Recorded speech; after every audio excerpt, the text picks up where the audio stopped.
China's wherewithal to play rough in a trade war with the United States is not as strong as it looks. Beijing is mulling whether to slow or halt purchases of United States treasuries, Bloomberg reported on Wednesday.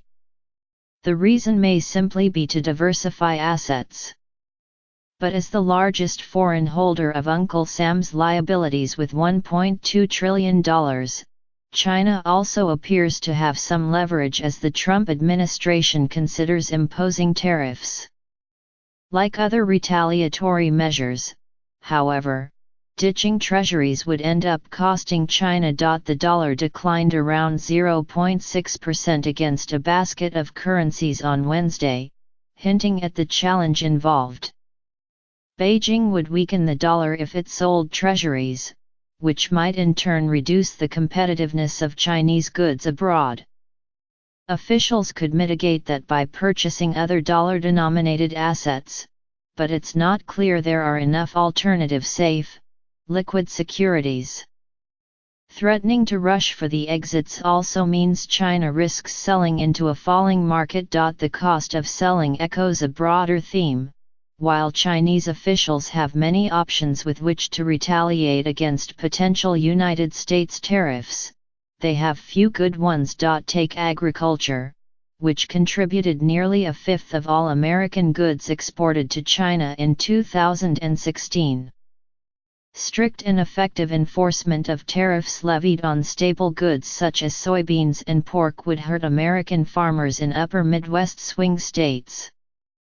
But it also risks generating higher inflation on the mainland.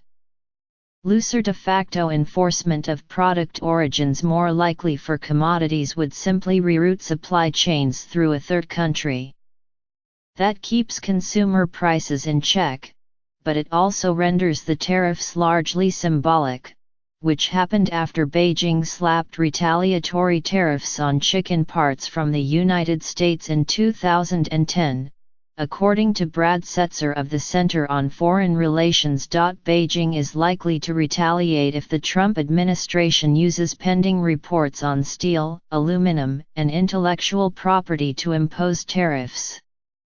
But based on past experience, these would largely be tit for tat. The most painful measures might instead be informal harassment of American firms operating in China. Local media have already floated the idea of striking Apple and Boeing, among others.